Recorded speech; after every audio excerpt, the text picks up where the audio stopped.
ఆంధ్రప్రదేశ్లోని పలు జిల్లాల్లో రాగల 3 రోజుల్లో వర్షాలు కురిసే అవకాశం ఉందని ఏపీ విపత్తుల నిర్వహణ శాఖ వెల్లడించింది.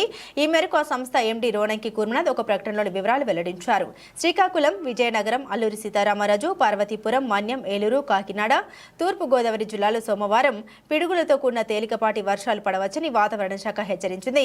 మంగళవారం నాడు శ్రీకాకుళం, పార్వతీపురం, మన్యం, అల్లూరి సీతారామరాజు, అనకాపల్లి, కాకినాడ, ఏలూరు జిల్లాలో అక్కడక్కడ పిడుగులతో కూడిన తేలికపాటి వర్షాలు పడవచ్చని వాతావరణ శాఖ అధికారులు తెలిపారు.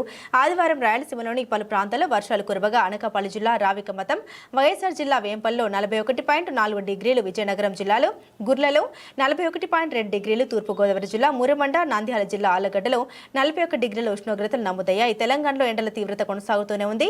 సోమవారం ఉదయం మెదక్లో అత్యధికంగా 42 డిగ్రీల ఉష్ణోగ్రత నమోదైందని వాతావరణ శాఖ వెల్లడించింది. జీహెచ్ఎంసీ పరిధిలోని రాజేంద్రనగర్లో 35 డిగ్రీల టెంపరేచర్ నమోదైందని అధికారులు తెలిపారు.